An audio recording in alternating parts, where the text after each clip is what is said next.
दोस्तों, स्वागत है आपका हमारे चैनल आर के वर्मा में। एक बार बादशाह अकबर ने बीरबल से सवाल किया। पुस्तकों में, शास्त्रों में कई बार अप्सरा और पिशाचनियों का जिक्र आता है। इन दोनों में अंतर बता सकते हो? बीरबल ने कहा, जुबानी अंतर बताने के बजाय मैं समझता हूं कि प्रत्यक्ष उन दोनों को लाकर आपके सामने खड़ा कर दिया जाए। अपने आप ही अंतर आपकी समझ में आ जाएगा। अकबर ने कहा, इससे बढ़कर अच्छी और बात क्या होगी? दोनों को लाकर पेश करो। अगले दिन बादशाह के सामने बीरबल ने अपनी बीवी को तथा एक सजीदजी रूपवती वैश्या को लाकर पेश किया। बीरबल ने बताया, जहांपना, यह मेरी पत्नी है। यह अप्सरा है। इनकी सेवाओं और घर गृहस्थी से मुझे स्वर्ग का सुख इस लोक में ही मिल जाता है। बादशाह ने पूछा, बात समझ में नहीं आई। मैंने तो सुना है अप्सरा बहुत सुंदर होती है। तुम्हारी पत्नी तो साधारण स्त्री है, फिर भला अप्सरा कैसे हुई? बीरबल ने कहा, जहांपना, सुंदरता ही सब कुछ नहीं होती। असल गुण होता है नारी का चरित्रवान, गुणवान और पति के प्रति निष्ठावान होना। ऐसी बीवी मिलने पर पुरुष इस लोक में ही स्वर्ग का सुख भोगता है और पत्नी को अप्सरा मानता है। रुककर बीरबल ने पुनः कहा, जो आपकी नजरों के सामने एक दूसरी स्त्री खड़ी है, रूप की खान है, सुंदरता की अपने आप में एक मिसाल है, यह वैश्या है। यह मेरी दृष्टि में पिशाचनी है।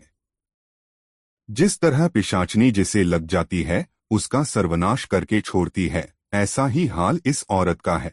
इसका रूप केवल पुरुष और यह को शिकार के रूप में फांसने का चारा है।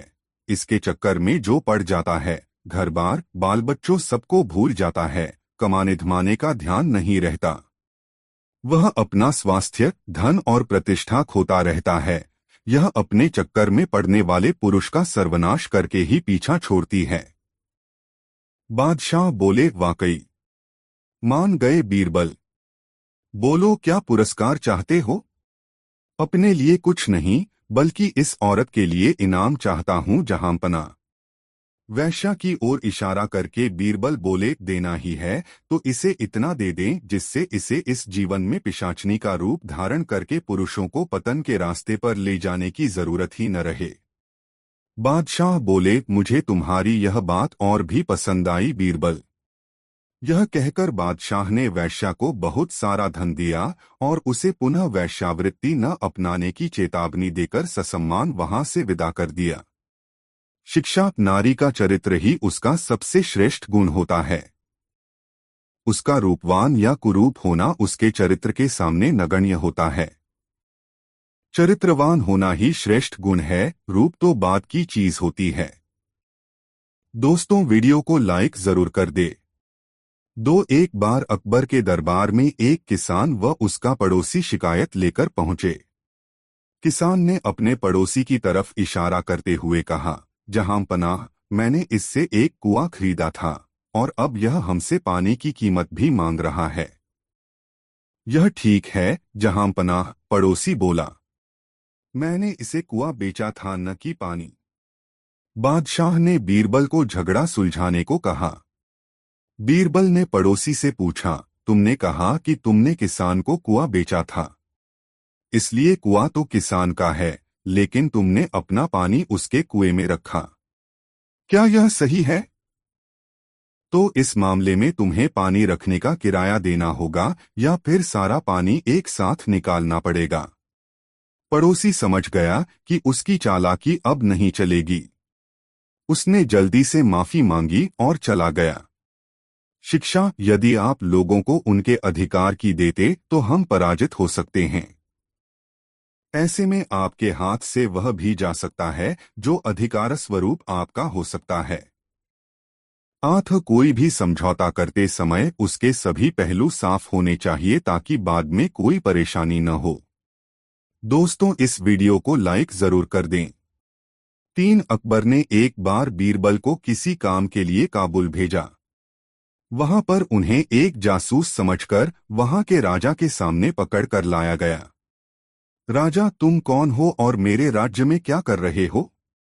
बीरबल, मैं भारत से आया हुआ एक मुसाफिर हूँ। राजा, अगर तुम इतने बड़े यात्री हो तो बताओ तुम मेरे शासन के बारे में क्या सोचते हो। बीरबल, आप पूर्ण चंद्रमा की तरह हैं। आपकी ताकत और साहस की कोई तुलना नहीं है। राजा इस उत्तर से संतुष्ट हुए, लेकिन पूछा, तुम्हारे राजा के बारे में।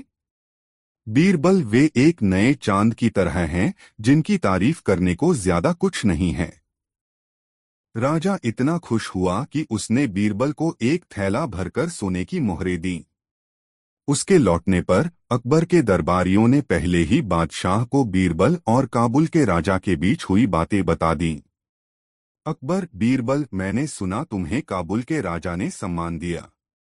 बीरबल, हाँ जहांपनाह, उन्होंने मुझसे आपके बारे में पूछा। अकबर, मैंने सुना कि तुमने उन्हें पूरे चंद्रमा और हमारी नए चांद तुलना की। बीरबल, यह सच है जहांपनाह। अकबर, तुम्हारी अपने बादशाह की बेइज्जती करने की हिम्मत कैसे हुई। बीरबल, मैंने तो आपकी प्रशंसा की।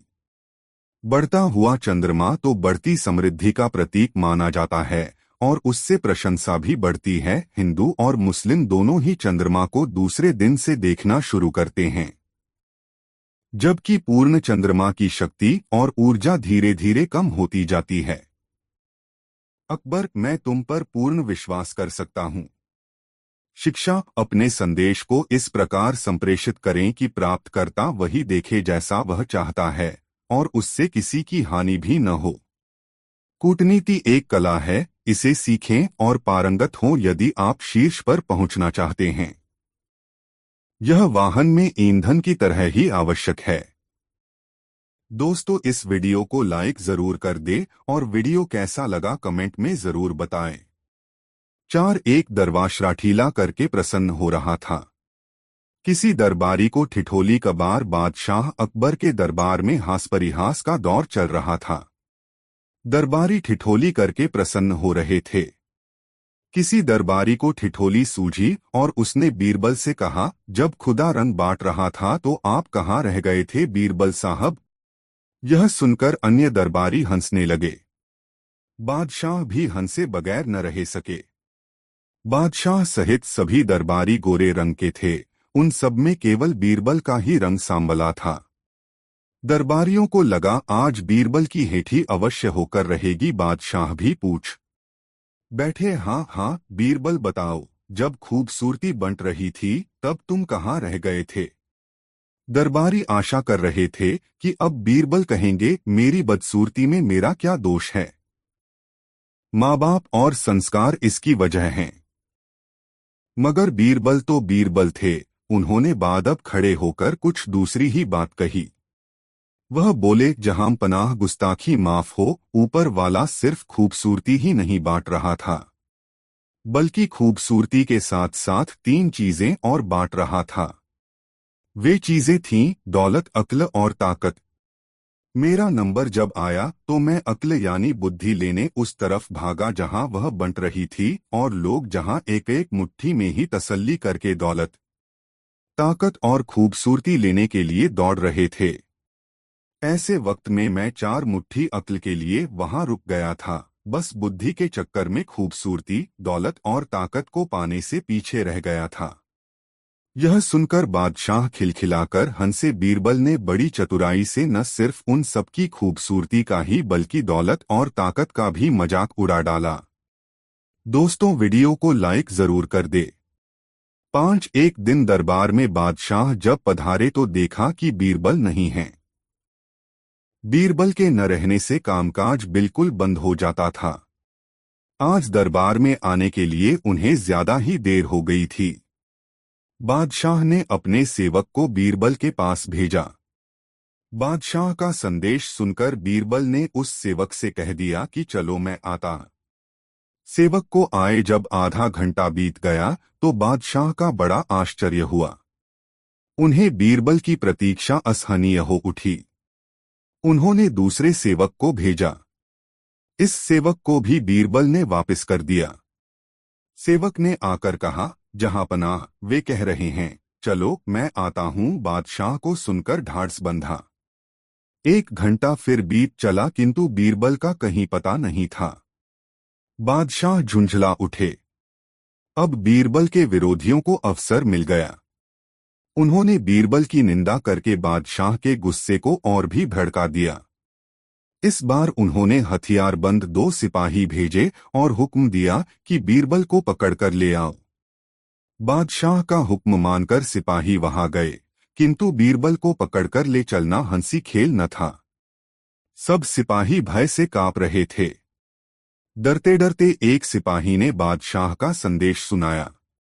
यह सुनते ही बीरबल समझ गए कि देर करना उचित नहीं है। वे शीघ्र कपड़े आदि बदलकर उन्हीं सिपाहियों के साथ दरबार के लिए चल दिए। दरबार में पहुंचकर बादशाह को अदब से प्रणाम करके बीरबल अपने स्थान पर बैठ गए। बादशाह ने बीरबल से हुक्मोदूली का कारण पूछा। बीरबल बोले, आलीजाह, मेरा छोटा लड़का रो रहा था, मैं उसे बहलावा देकर चुप करवाना चाहता था। अभी तक वह शांत न हो सका। यह सुनकर बादशाह बोले, यह तुम्हारी कोरी बनावटी बात है। लड़क को बहलावा देने के बहाने तुम मुझको बहलाते हो। अच्छा बताओ, ऐसी कौन सी बात थी जिसे लड़का नहीं मानता था? जो वह चाहता था उसे दे देते तो लड़का नहीं रोता। तुमने मेरी आज्ञा का उल्लंघन किया। यह अच्छा नहीं हुआ। यदि सचमुच तुम लड़के का रोना प्रमाणित नहीं करोगे तो तुम्हें निश्चित ही सजा दी जाएगी। बीरबल बोले, जहांपनाह, मैंने लड़के को शांत करने का बहुत प्रयत्न किया किंतु असफल रहा। बादशाह के पूछने पर बीरबल ने उत्तर दिया, जहांपनाह सुनिए, मैं शुरू से अंत तक सब बातें बतलाता हूँ। लड़का रो रहा था। मैंने उससे पूछा, बेटा क्या लेगा? क्यों रो रहा है? पहले तो उसने मेरी बातों को सुनी अनसुनी कर दिया। जब मैं लगातार पूछता ही रहा तो वह बोला, गन्ना लूंगा। मैं उसे लेकर बाजार गया। मैंने उससे कहा, जो चाहे ले लो, किंतु उसे संतोष न हुआ और बोला, तुम ही अच्छे गन्ने निकाल दो। मैंने वैसा ही किया किंतु उसे तो रोने को धुन सवार थी। वह फिर रोने लगा। पूछने पर ज्ञात हुआ कि छिलवाकर गंडेरिया बनवाकर खाना चाहता है। मैंने पुनः वैसा ही किया। गंडेरिया चूसते चूसते जब पेट भर गया तो उसने चूसने से इनकार कर दिया। मैंने अन्यत्र बहलाने का बहुतेरा उपाय किया किंतु असफल रहा। कुछ देर चुप रहने के बाद उसने फिर रोना शुरू कर दिया। मैंने रोने का कारण पूछा। उसने कहा, चूसी हुई गंडेरियों के छिलके को जोड़कर पहले जैसा ही गन्ने का बंडल तैयार करो। मैंने बहुत समझाया बुझाया पर सब बेकार था। लाचार होकर मैंने मजबूरी प्रकट की। तब वह बोला कि जब तक इन्हें वैसा नहीं बना दोगे तब तक मैं रोना नहीं छोड़ूंगा। अब आप ही बताइए कि मैं उसे कैसे बहला दूं। बादशाह घटना सुनकर बड़े चकित हुए। वह बीरबल से बोले, सच है, बच्चों को खुश करना बड़ा ही कठिन है। बादशाह का गुस्सा शांत हो गया और वे बीरबल के सत्य भाषण से बहुत खुश हुए। दोस्तों, वीडियो को लाइक जरूर कर दे, कमेंट में बताएं वीडियो कैसा लगा। एक दिन अकबर अपने दोस्तों के साथ बैठकर बातचीत कर रहे थे और उनके आसपास पूरे देश के समझदार, अच्छे और सृजनात्मक व्यक्ति थे। वे कह रहे थे, अकबर ने बीरबल को थप्पड़ मारा बिना किसी कारण के। लेकिन बादशाह को तो कोई थप्पड़ नहीं मार सकता, लेकिन वह थप्पड़ कहाँ गया? तभी बीरबल ने अपने साथ खड़े व्यक्ति को थप्पड़ मारा। सबने सोचा, यह तो अजीब है। अब जिस व्यक्ति को थप्पड़ लगा उसने अनोखा उत्तर दिया। उसने पूछने की बजाय अपने साथ खड़े व्यक्ति को थप्पड़ मारा। और उस व्यक्ति ने सोचा शायद यह दरबार का चलन है, तो उसने अगले व्यक्ति को थप्पड़ मारा। इस तरह थप्पड़ पूरे दरबार में फैल गया। उसी रात अकबर की पत्नी ने उन्हें थप्पड़ मारा। तब उन्होंने पूछा, आपने मुझे क्यों मारा? वह बोली, यह क्या प्रश्न है? यह तो एक खेल है। अकबर बोले, तुम्हें किसने कहा यह एक खेल है? वह बोली, हमने पूरा दिन सुना कि आपके दरबार में एक अनोखा खेल शुरू हुआ है। जिसका नियम यह है कि जो आपको मारे आप उसे वापस नहीं मार सकते, आपको किसी और को ढूंढना पड़ता है। और किसी ने मुझे थप्पड़ मारा, इसलिए आपका थप्पड़ आपके पास वापस आ गया। अब खेल पूरा हुआ। इस कहानी से शिक्षा, हर तरह के चाल ढाल और काम की अनचाही शुरुआत होती है। इस संसार में हजारों खेल चल रहे हैं जिसके हम सब भागीदार हैं। थप्पड़ या फिर कोई अच्छा परिणाम आप तक देरसवेर पहुंच ही जाता है। वह कहाँ जाएगा? अच्छे कार्य आपको इनाम दिलाते हैं, जबकि आपके बुरे विचार या कार्य आपको सजा भी दिलाते हैं। शायद हम भूल जाते हैं हमने कब शुरुआत की। संसार बड़ा है, आप तक लौटने में समय लगता है, लेकिन हर चीज अपने स्रोत तक वापस आ जाती है। यह जीवन के मूल नियमों में से एक है। 100 दोस्तों, वीडियो को लाइक जरूर कर दें। 4 दोस्तों एक दिन शहंशाह अकबर नाई से अपनी हजामत बनवा रहे थे। तभी वह नाई शहंशाह अकबर की तारीफ करने लगता है। नाई जहां पनाह, आप अपनी सल्तनत में सबका ख्याल रखते हैं, बच्चे, बड़े, गरीब, लाचार आदि सबका। अकबर, शुक्रिया। नाई, लेकिन जहां पनाह। अकबर, लेकिन क्या क्या हम किसी को भूल रहे हैं जिसकी हम देखभाल नहीं करते हैं? नाई, जहां पनाह, गुस्ताखी माफ करें, क्या कभी आपने बड़े बूढ़ों यानी कभी अपने पूर्वजों के बारे में सोचा है जो दुनिया छोड़कर स्वर्ग चले गए हैं? अकबर, लेकिन हम तो उनका भी ख्याल रखते हैं, उनके हक में हम दुआ करते हैं, उनकी याद में हमने शाही मकबरे बनवाए हैं। नाई, लेकिन जहां पनाह, कभी आपने किसी को स्वर्ग भेजा है अपने पूर्वजों की खबर लेने के लिए? उन्हें किसी चीज की वहां जरूरत तो नहीं है। अकबर, ये क्या कह रहे हो? कोई स्वर्ग जाकर वापस कैसे आ सकता है? तुम्हारा दिमाग खराब हो गया है क्या? कोई स्वर्ग की यात्रा करके वापस कैसे आ सकता है? नाई, जहां पनाह, मैं सच कह रहा हूं, स्वर्ग की यात्रा करके वापस आ सकता है। मैं एक ऐसे योगी बाबा को जानता हूं जो स्वर्ग भेजकर वापस बुला सकते हैं। बजीर अब्दुल्ला उनके भक्त हैं। आप चाहे तो बजीर अब्दुल्ला से कहेकर आप उस योगी को बुला सकते हैं। अकबर, ठीक है, तुम कल ही बजीर अब्दुल्ला से कहकर उस योगी को बुलाओ। फिर अगले दिन बजीर अब्दुल्ला उस योगी बाबा को लेकर आते हैं। अकबर, बजीर अब्दुल्ला, क्या योगी बाबा दरबार में आ गए हैं? बजीर अब्दुल्ला, जी, जहां पनाह, वो दरबार के बाहर ही खड़े हैं। आपकी इजाजत हो तो उन्हें बुलाया जाए। अकबर, जी बजीर अब्दुल्ला, उन्हें बुलाया जाए। योगीराज निरंजन बाबा दरबार में हाजिर होते हैं। योगीराज, अलख निरंजन, मेरा नाम योगी निरंजन बाबा है। अकबर, हमने सुना है योगी जी आप किसी को भी स्वर्ग भेजकर वापस बुला सकते हैं, ये बात सच है? योगीराज, हाँ, मैं किसी को भी स्वर्ग भेजकर वापस बुला सकता हूँ। अकबर, हमें भी अपने पूर्वजों के बारे में जानकारी चाहिए, वह स्वर्ग में कैसे रह रहे हैं? उन्हें वहां किसी चीज की जरूरत तो नहीं है। योगीराज, आप किसी भरोसेमंद इंसान को स्वर्ग भेज सकते हैं जो स्वर्ग के मोह में न फंसकर वापस आ सके। वजीर अब्दुल्ला, जहां पनाह, आप बीरबल को इस काम के लिए भेज दीजिए। बीरबल से ज्यादा भरोसेमंद और कौन हो सकता है? अकबर, बीरबल, क्या आप हमारे लिए स्वर्ग जाएंगे? बीरबल, जी, जहां पनाह, मैं स्वर्ग जरूर जाऊंगा, लेकिन उससे पहले मैं निरंजन बाबा से कुछ पूछना चाहता हूं।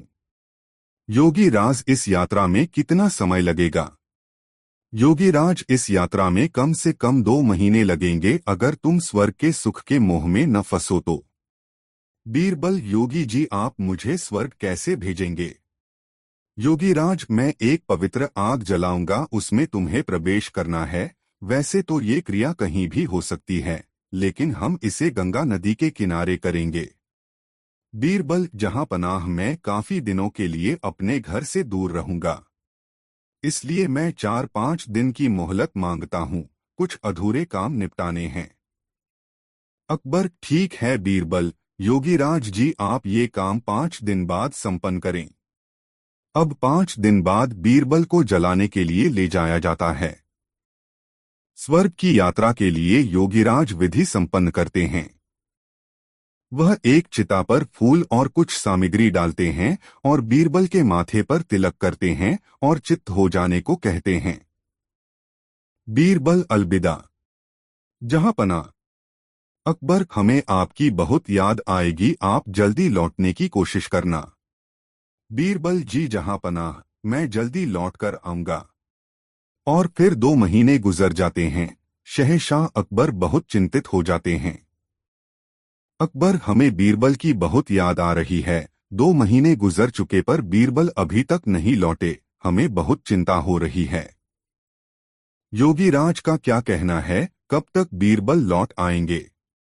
वजीर अब्दुल्ला, जहांपनाह, योगी बाबा ये भी तो कह रहे थे हो सकता है बीरबल को स्वर्ग के सुख बहुत भा गए हों और वह उन्हें छोड़कर न आना चाहें। अकबर, नहीं, ऐसा कभी नहीं हो सकता है। बीरबल ऐसा कभी नहीं कर सकते हैं, उन पर हमें पूरा भरोसा है। उसी वक्त वहां पर बीरबल आते हैं। उनके लंबे लंबे बाल होते हैं, लंबी सी दाढ़ी। अकबर उन्हें देखकर बहुत खुश होते हैं। अकबर, खुशामदीद। खुशामदीद। हमें आपको देखकर बहुत खुशी हुई, और बताइए स्वर्ग में हमारे पूर्वज कैसे हैं? उन्हें किसी चीज की वहां जरूरत तो नहीं है? बीरबल, नहीं, जहां पनाह, उन्हें किसी भी चीज की जरूरत नहीं है, वे वहां बहुत खुश हैं। अकबर, लेकिन बीरबल आपने ये बाल इतने क्यों बढ़ा लिए हैं? बीरबल, जहां पनाह, मेरे ही नहीं वहां पर सभी के बाल बहुत लंबे हैं।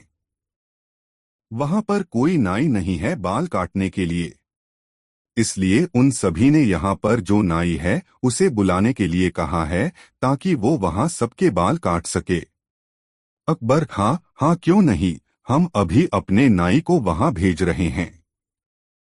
योगीराज और वह नाई अभी यहीं पर हैं, वो इस वक्त हमारे मेहमान बनकर रह रहे हैं। हम अभी स्वर्ग भेजने की क्रिया करवाते हैं। योगीराज और उस नाई को बुलाते हैं। वो दोनों दरबार में हाजिर होते हैं। अकबर उनसे कहते हैं, अकबर, योगीराज, स्वर्ग में नाई की जरूरत है, आप जल्दी से इस नाई को स्वर्ग भेजने की क्रिया शुरू कीजिए। नाई अपने घुटनों पर गिरकर, जहां पनाह, मुझे माफ कर दीजिए, मुझसे ये सब वजीर अब्दुल्ला ने करवाया था, क्योंकि वह बीरबल की शोहरत से जलते हैं और बीरबल को अपने रास्ते से हटाना चाहते थे, और ये बाबा भी पाखंडी है। पता नहीं बीरबल उस आग से कैसे बच गए, लेकिन मैं नहीं बचूंगा, मुझे माफ कर दीजिए। अकबर, क्या इतनी बड़ी साजिश बीरबल के खिलाफ? सिपाहियों, इस पाखंडी बाबा और इस नाई को ले जाओ और काल कोठरी में डाल दो। और तुम वजीर अब्दुल्ला, मुझे तुमसे ये उम्मीद नहीं थी। मैं अगर चाहूं तो तुम्हें अभी फांसी पर लटका दूं, लेकिन तुमने हमारी कई साल हिफाजत की है, इसलिए हम तुम्हें इस देश से निकाल देते हैं। सिपाहियों, इसे ले जाकर सरहद के बाहर छोड़ आओ और फिर कभी अपनी शक्ल मत दिखाना। अच्छा बीरबल, मेरे बुद्धिमान दोस्त, ये बताओ तुम्हें इस साजिश का कैसे पता लगा?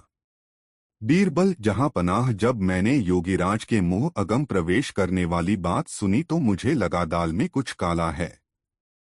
तभी तो मैंने आपसे 5 दिन की मोहलत मांगी, और मैंने उन 5 दिनों में एक ऐसी सुरंग तैयार करवाई जो उस जगह से सीधे मेरे घर को जाती है। जहां पनाह, जब योगीराज ने आग जलाई तो मैं सीधे उस सुरंग पर खड़ा था जो मेरे घर को जाती है। योगीराज के आग जलाते ही मैं सुरंग का दरवाजा खोलकर अपने घर पहुंच गया। जहां पनाह, इस तरह से मैं वहां से बच निकला। और मैं चाहता था ये लोग अपना गुनाह खुद कबूल करें, इसलिए मैंने 2 महीने अपने बाल नहीं काटे, क्योंकि मैं ये भी जानता था कि इन तीनों में सबसे कमजोर कड़ी नाई है। अकबर, वाह! बीरबल, वाह! एक तुम ही हो जो ऐसा कर सकते हो। तुम्हारे जैसा कोई नहीं। मेरे शातिर दोस्त, तुम ही ऐसा कर सकते हो। वाह बीरबल, वाह बीरबल, शुक्रिया। जहां पनाह, शुक्रिया। दोस्तों, वीडियो को लाइक जरूर कर दे और कमेंट में बताएं कहानी कैसी लगी। दो बादशाह अकबर के दरबार में बीरबल का बोलबाला था। बीरबल की चतुराई और सूझबूझ ने उन्हें बादशाह का खास बना दिया था। इस कारण दरबार में बहुत से लोग बीरबल से जलते थे। इन लोगों में बादशाह अकबर के साले साहब भी थे। साले साहब बीरबल को नीचा दिखाने के लिए कोई भी मौका नहीं छोड़ते थे, लेकिन हर बार उन्हें ही मुंह की खानी पड़ती थी। बेगम का भाई होने की वजह से बादशाह भी उसे कुछ नहीं कहते थे। एक दिन बीरबल की गैर मौजूदगी में साले साहब ने बादशाह अकबर से दीवान पद की मांग कर डाली। बादशाह ने साले साहब की परीक्षा लेने की सोची।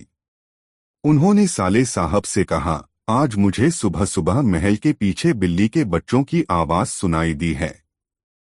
लगता है कि किसी बिल्ली ने बच्चे दिए हैं, जाकर देखकर आओ कि यह बात सच है या नहीं। साले साहब झट से महल के पीछे गए और वापस आकर बोलते हैं, आपकी बात सच है, महल के पीछे एक बिल्ली ने बच्चों को जन्म दिया है। बादशाह ने कहा, अच्छा, जरा यह बताओ कि बिल्ली ने कितने बच्चों को जन्म दिया है। साले साहब ने जवाब में कहा, यह तो मुझे नहीं पता, मैं अभी पता करके आता हूँ महाराज। इतना कहकर वो फिर से महल के पीछे गए और वापस आकर कहते हैं, महाराज, बिल्ली 5 बच्चों की मां बनी है। बादशाह अकबर ने पूछा, अच्छा, जरा यह बताओ कि उन 5 बच्चों में से कितनी मादा हैं और कितने नर हैं। साले साहब ने जवाब में कहा, मैंने यह तो देखा ही नहीं, मैं अभी देखकर आता हूँ। इतना कहकर वो फिर से महल के पीछे जाते हैं और थोड़ी देर बाद आकर कहते हैं, महाराज, बिल्ली के 5 बच्चों में से 3 नर हैं और 2 मादा हैं। बादशाह अकबर ने अपने साले साहब से फिर से एक सवाल पूछा, बिल्ली के नर बच्चे किस रंग के हैं। सवाल के जवाब में साले साहब ने कहा, मैं अभी देखकर आता हूँ। बादशाह अकबर ने कहा, रहने दो, बैठ जाओ। इतने में बीरबल राज दरबार में पहुंच चुके थे। बादशाह ने बीरबल से कहा, बीरबल, महल के पीछे बिल्ली ने बच्चों को जन्म दिया है, जरा देखकर आओ कि क्या यह बात सही है। बीरबल ने कहा, मैं अभी देखकर आता हूँ महाराज। ऐसा कहकर वह महल के पीछे देखने के लिए चले गए। वापस लौटकर बीरबल ने बादशाह अकबर को बताया, महाराज, बिल्ली ने बच्चों को जन्म दिया है। बादशाह ने बीरबल से पूछा, बिल्ली कितने बच्चों की मां बनी है। बीरबल ने तुरंत जवाब दिया, महाराज, 5 बच्चों की। बादशाह ने फिर से सवाल किया, बिल्ली के बच्चों में से कितनी मादा हैं और कितने नर हैं। बीरबल ने तुरंत जवाब दिया, महाराज, 3 नर और 2 मादा। बादशाह अकबर ने एक बार फिर से बीरबल से सवाल किया, बिल्ली के नर बच्चे किस रंग के हैं। बीरबल ने तुरंत जवाब दिया, महाराज, 2 नर बच्चों का रंग काला और एक का बादामी है। अब महाराज ने पास बैठे अपने साले साहब की तरफ देखा और पूछा, तुम्हारा इस बारे में क्या कहना है। साले साहब शर्मिंदगी से सिर झुकाए बैठे रहे और कुछ न कह सके। कहानी से सीख। इस कहानी से हमें यह सीख मिलती है कि हमें किसी की सफलता से जलना नहीं चाहिए। दोस्तों, वीडियो को लाइक जरूर कर दें। 3 दोस्तों, एक समय की बात है, बादशाह अकबर ने अपने बेगम के जन्मदिन के लिए बहुत ही खूबसूरत और बेशकीमती हार बनवाया था। जब जन्मदिन आया तो बादशाह अकबर ने वह हार अपनी बेगम को तोहफे में दे दिया, जो उनकी बेगम को बहुत पसंद आया। अगली रात बेगम साहिबा ने वह हार गले से उतारकर एक संदूक में रख दिया। जब इस बात को कई दिन गुजर गए तो एक दिन बेगम साहिबा ने हार पहनने के लिए संदूक खोला, लेकिन हार कहीं नहीं मिला। इससे वह बहुत उदास हो गईं और इस बारे में बादशाह अकबर को बताया। इस बारे में पता चलते ही बादशाह अकबर ने अपने सैनिकों को हार ढूंढने का आदेश दिया, लेकिन हार कहीं नहीं मिला। इससे अकबर को यकीन हो गया कि बेगम का हार चोरी हो गया है। फिर अकबर ने बीरबल को महल में आने के लिए बुलावा भेजा। जब बीरबल आया तो अकबर ने सारी बात बताई और हार को खोज निकालने की जिम्मेदारी उसे सौंप दी। बीरबल ने समय व्यर्थ किए बिना ही राजमहल में काम करने वाले सभी लोगों को दरबार में आने के लिए संदेश भिजवाया। थोड़े ही देर में दरबार लग गया। दरबार में अकबर और बेगम सहित सभी काम करने वाले हाजिर थे, लेकिन बीरबल दरबार में नहीं था। सभी बीरबल का इंतजार कर ही रहे थे कि तभी बीरबल एक गधा लेकर राज दरबार में पहुंच जाता है। देर से दरबार में आने के लिए बीरबल बादशाह अकबर से माफी मांगता है। सभी सोचने लगते हैं कि बीरबल गधे को लेकर राज दरबार में क्यों आया है। फिर बीरबल बताता है कि यह गधा उसका दोस्त है और उसके पास जादुई शक्ति है। यह शाही हार चुराने वाले का नाम बता सकता है। इसके बाद बीरबल जादुई गधे को सबसे नजदीक वाले कमरे में ले जाकर बांध देता है और कहता है कि सभी एक एक करके कमरे में जाएं और गधे की पूंछ पकड़कर चिल्लाएं, जहां पनाह मैंने चोरी नहीं की है। साथ ही बीरबल कहता है कि आप सभी की आवाज दरबार तक आनी चाहिए। सभी के पूंछ पकड़कर चिल्लाने के बाद आखिर में गधा बताएगा कि चोरी किसने की है। इसके बाद सभी कमरे के बाहर एक लाइन में खड़े हो गए और एक एक करके सभी ने कमरे में जाना शुरू कर दिया। जो भी कमरे के अंदर जाता तो पूंछ पकड़कर चिल्लाना शुरू कर देता, जहां पनाह मैंने चोरी नहीं की है। जब सभी का नंबर आ जाता है तो अंत में बीरबल कमरे में जाता है और कुछ देर बाद कमरे से बाहर आ जाता है। फिर बीरबल सभी काम करने वालों के पास जाकर उन्हें दोनों हाथ सामने करने को बोलता है और एक एक करके सभी के हाथ सूंघने लगता है। बीरबल की इस हरकत को देखकर सभी हैरान हो जाते हैं। ऐसे ही सूंघते सूंघते एक काम करने वाले का हाथ पकड़कर बीरबल जोर से बोलता है, जहां पनाह इसने चोरी की है। ये सुनकर अकबर बीरबल से कहते हैं, तुम इतने यकीन के साथ कैसे कह सकते हो कि चोरी इस सेवक ने ही की है? क्या तुम्हें जादुई गधे ने इसका नाम बताया है? तब बीरबल बोलता है, जहां पनाह यह गधा जादुई नहीं है। यह बाकी गधों की तरह साधारण ही है। बस मैंने इस गधे की पूंछ पर एक खास तरह का इत्र लगाया है। सभी सेवकों ने गधे की पूंछ को पकड़ा, बस इस चोर को छोड़कर। इसलिए इसके हाथ से इत्र की खुशबू नहीं आ रही है। फिर चोर को पकड़ लिया गया और उससे चोरी के सभी सामान के साथ ही बेगम का हार भी बरामद कर लिया गया। बीरबल की इस अक्लमंदी की सभी ने सराहना की और बेगम ने खुश होकर बादशाह अकबर से उसे उपहार भी दिलवाया। कहानी से सीख। इस कहानी से यह सीख मिलती है कि बुरे काम को कितना भी छुपाने की कोशिश करो, एक दिन सबको पता चल ही जाता है। इसलिए बुरे काम नहीं करने चाहिए। दोस्तों, वीडियो को लाइक जरूर कर दे, कमेंट में बताएं कहानी कैसी लगी। 3 एक बार बादशाह ने देश के तमाम बड़े अफसरों, रईसों और बुद्धिमान लोगों को अपने यहाँ भोज पर आमंत्रित किया। सभी लोग सज-धज कर बादशाह के यहाँ पहुंचे। इन मेहमानों में ख्वाजा नसरुद्दीन भी था। बादशाह के निमंत्रण पर आए उन सभी लोगों में से किसी की भी समझ में यह बात नहीं आ रही थी कि आखिर हमारे कंजूस बादशाह ने यह दावत दी तो क्यों दी। सबसे ज्यादा उलझन में था ख्वाजा। बादशाह के यहाँ दावत पर पहुंचे सभी लोग यह देखकर हैरान थे कि बादशाह ने उन्हें बुलाया है तो शायद इसलिए कि वह उन्हें खिला पिलाकर कई महीनों तक नए नए बहानों से नए नए टैक्स लगाकर उनसे दावत की कीमत वसूल कर लेगा। लेकिन ख्वाजा के पास तो एक गधे के अतिरिक्त और कोई पूंजी भी नहीं है। वैसे भी बादशाह जिन दिनों बीमार चल रहा था तब ख्वाजा ने दूर की सोची थी। उसके बाद तो बादशाह को ख्वाजा की शक्ल भी नहीं देखनी चाहिए थी। खैर, दस्तरखान बिछे, सबने छक कर भोजन किया, डकारेली और रवानगी की तैयारियां करने लगे। तभी देखते क्या हैं कि राजमहल के भीतर से कुछ राज कर्मचारी उपहारों के टोकरे लेकर आ रहे हैं। पहले तो उन्हें यही लगा कि जो उपहार लेकर वे यहाँ आए थे और बादशाह की नजर किए थे वही उपहार वापस आ रहे हैं, लेकिन जब तमाम टोकरों में एक जैसी चीजें ही नजर आईं तो उनका अंदाज गलत निकला। बादशाह ने तमाम मेहमानों को कपड़ों का एक जोड़ा भेंट किया। सबसे अंत में बारी आई खोजा की।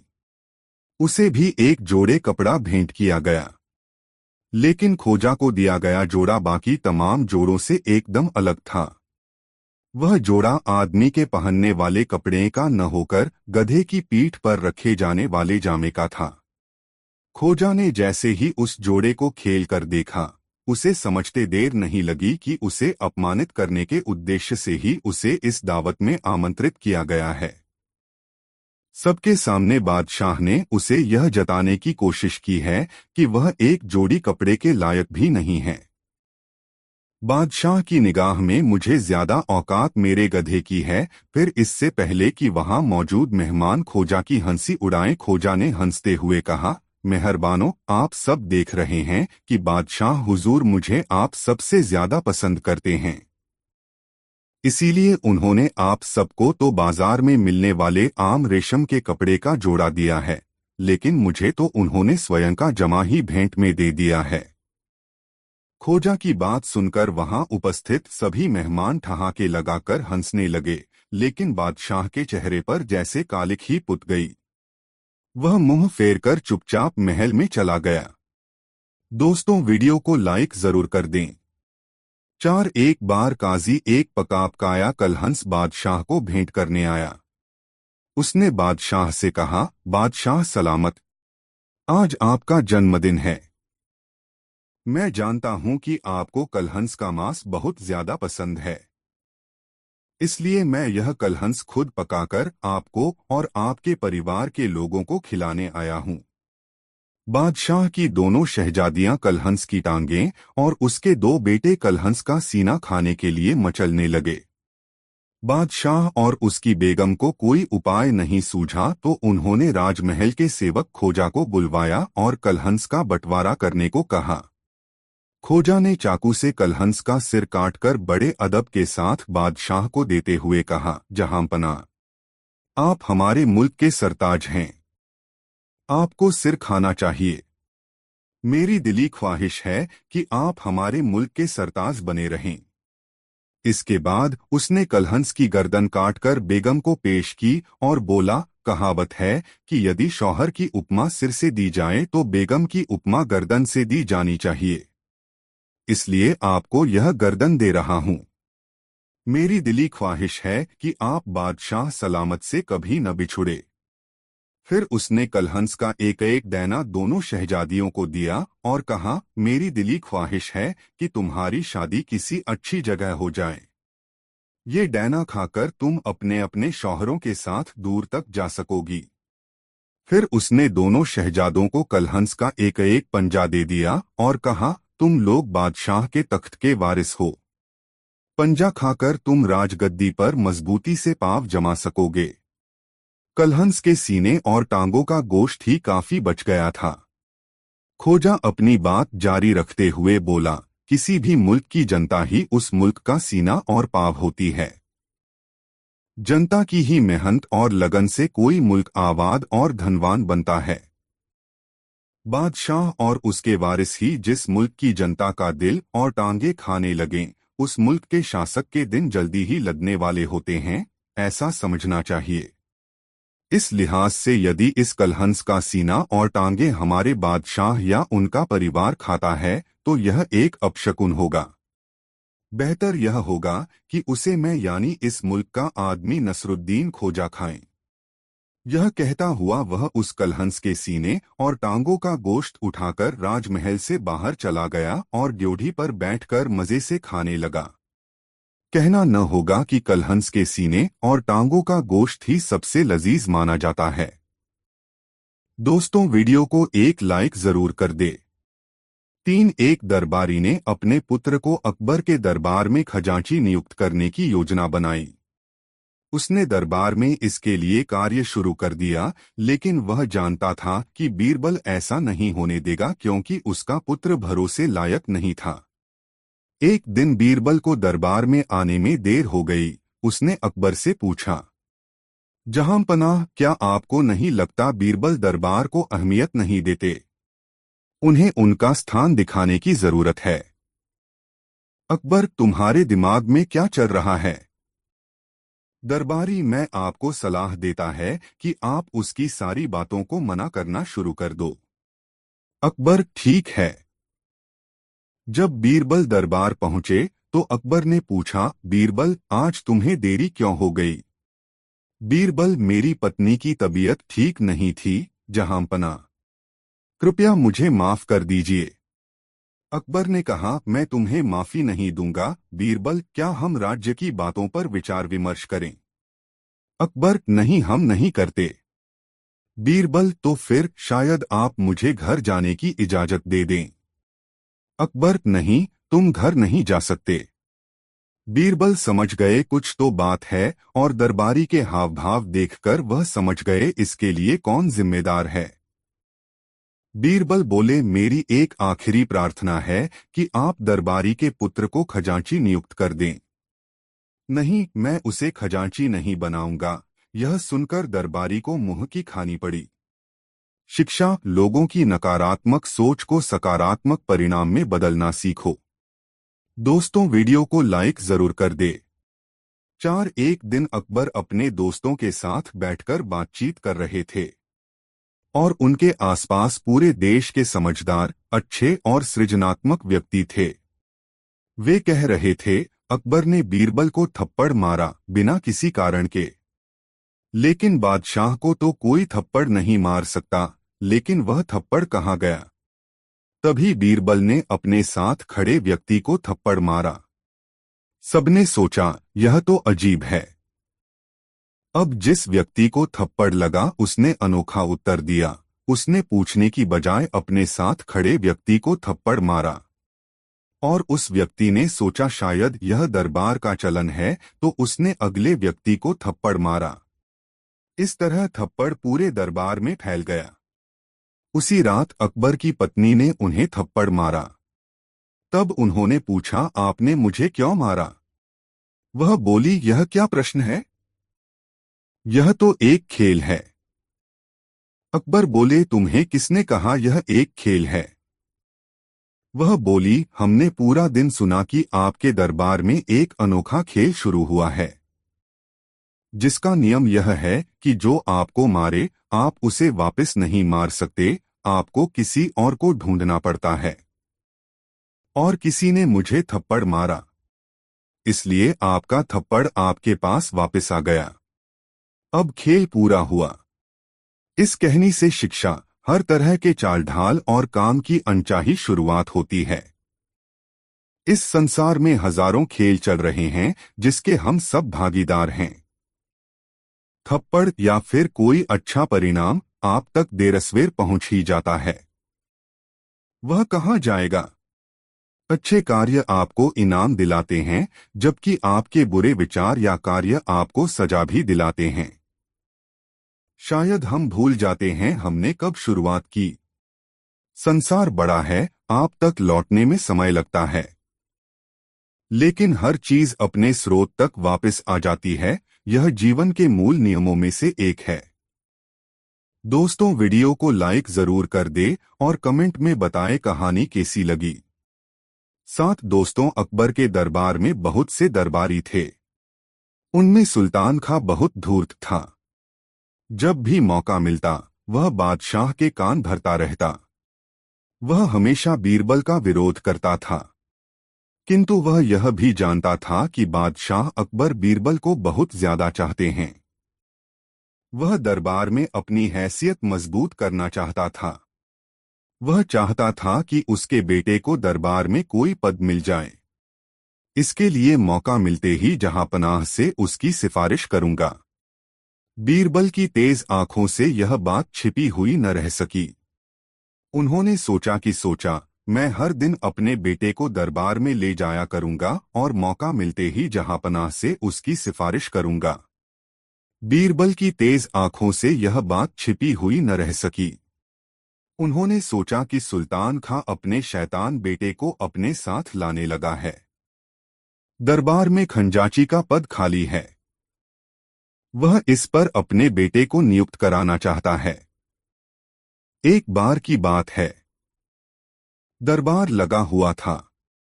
तभी अकबर ने देखा कि सब लोग आ गए हैं। बीरबल अभी तक दरबार में नहीं आए हैं। उन्होंने पूछा, बीरबल कहाँ हैं?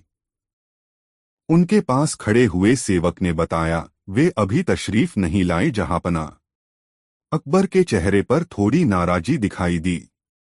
सुल्तान खां ने बादशाह की ओर देखा और मन ही मन खुश हुआ। उसने अपने बेटे से कहा, बादशाह सलामत बीरबल से नाराज लग रहे हैं। यही मौका है अपनी बात कहने का। वह अपनी जगह से उठा और बादशाह से निवेदन किया, जहांपना, आजकल बीरबल दरबार के प्रति लापरवाह हो गए हैं। उन्हें दरबार के वक्त का पाबंद तो होना ही चाहिए। अकबर ने कहा, लगता है उन्हें सबक सिखाना पड़ेगा।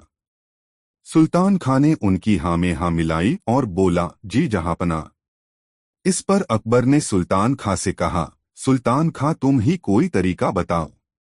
सुल्तान खां बोला, जी, आज आप उनकी कोई बात नहीं सुनिएगा। वे कुछ भी कहें उसका एक ही जवाब दीजिएगा, नहीं। बादशाह अकबर ने उसकी बात का समर्थन करते हुए कहा, ठीक है, उनकी हर बात के जवाब में मैं नहीं कहूंगा। अकबर ने मन में सोचा, यह बीरबल को फंसाने की नई चाल है। देखते हैं कि इस बार बीरबल अपना बचाव किस प्रकार करते हैं। कुछ देर बाद बीरबल, तुम्हें देर कैसे हो गई? बीरबल ने उत्तर दिया, जहांपना, मेरी पत्नी की तबीयत ठीक नहीं थी, इसलिए। अकबर बोले, हमें तुम्हारी बात का यकीन नहीं है। बीरबल समझ गए कि इसमें जरूर सुल्तान खां की कोई चाल है। फिर भी उन्होंने कहा, मैं सच कह रहा हूं जहांपना, मैं माफी चाहता हूं। नहीं, माफी नहीं मिलेगी।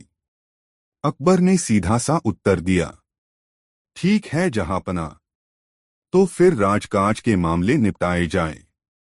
बीरबल ने निवेदन किया। इस पर अकबर ने फिर नहीं में उत्तर दिया। बीरबल समझ गया कि आज बादशाह हर बात पर नहीं कहेंगे। उन्होंने पुनः निवेदन किया, तो फिर मुझे घर जाने की आज्ञा दी जाए। किंतु अकबर ने फिर कहा, नहीं, हरगिज नहीं। बीरबल ने देखा कि सुल्तान खां के चेहरे पर मुस्कान है। वह अपने बेटे से धीरे धीरे कुछ वह कह रहा था। तभी बीरबल को एक नई युक्ति सूझी। उन्होंने निवेदन किया, जहांपनाह, आपसे एक प्रार्थना है, सुल्तान खां के बेटे को नया खजांची नियुक्त कर दें। बादशाह अकबर तो आज नहीं कहने का मन बना चुके थे। उन्होंने जोर देकर कहा, नहीं बीरबल, नहीं। बीरबल ने झुककर आदाब किया और बोले, आपकी जैसी मर्जी जहांपना। अकबर समझ गए कि बीरबल ने सुल्तान खां के तीर से ही सुल्तान खां को घायल कर दिया है। उनके चेहरे पर मुस्कुराहट आ गई। दूसरे दिन दरबार में बीरबल ने देखा कि सुल्तान खां और उसका बेटा दोनों अनुपस्थित थे। वह मन ही मन बोले, चलो, उस धूर्त से छुटकारा मिला। दोस्तों, यह कहानी कैसी लगी कमेंट में जरूर बताएं। 8 दोस्तों, अकबर के राज्य में एक कंजूस था जो एक झोंपड़ी में रहता था और उसने अपना सारा धन सोने के सिक्कों के रूप में जमा किया था। एक दिन उसकी झोंपड़ी में आग लग गई और वह जलने लगी। कंजूस बाहर खड़ा होकर बहुत जोर जोर से रोने लगा, लेकिन उसकी अंदर जाने की हिम्मत नहीं हो रही थी। तभी वहां से एक व्यापारी गुजरा और उसने पूछा, तुम अपनी इस टूटी फूटी झोंपड़ी के लिए क्यों रो रहे हो, जिसकी कोई कीमत नहीं है? कंजूस, उसमें मेरी सारी जमा पूंजी है। व्यापारी, वह लगभग कितनी होगी?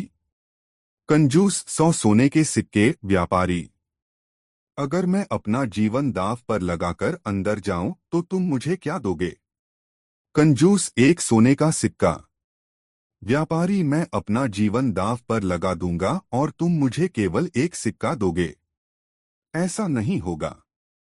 मैं ऐसा तभी करूंगा जब तुम मुझसे वादा करोगे कि तुम मेरी पसंद की ही चीज दोगे।